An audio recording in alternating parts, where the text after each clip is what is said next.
Hello everyone, myself Palak Thakur and I am your geography teacher of a class 9th standard. Today we will discuss about the chapter of endogenic movement. First of all, we will discuss about the some of the introduction of an endogenic movement. What is an endogenic movement?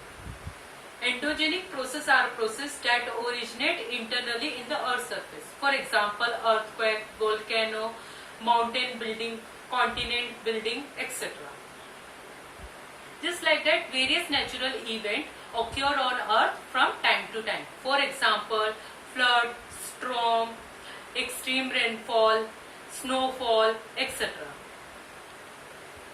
Natural events like a volcano, earthquake are happen just because of a movement below the earth's surface.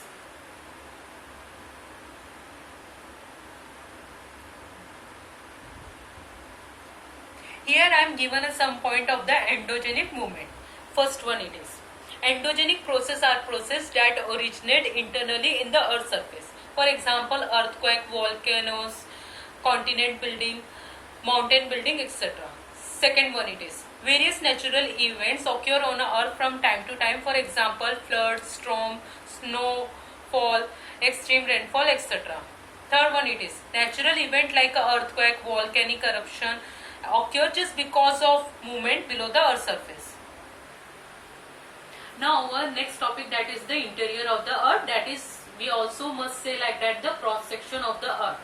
Interior of the earth that can be subdivided into mantle, core,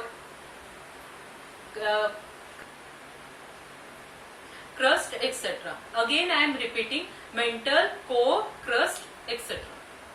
Here I am given a diagram of the interior of the earth, that is the cross section of the earth. The uppermost layer of the earth's surface are called crust. The innermost layer below the crust, that is mantle. And below that the mantle, it is the core. It is divided into the core, that is divided into the molten outer core, solid inner core. You just see in this diagram here.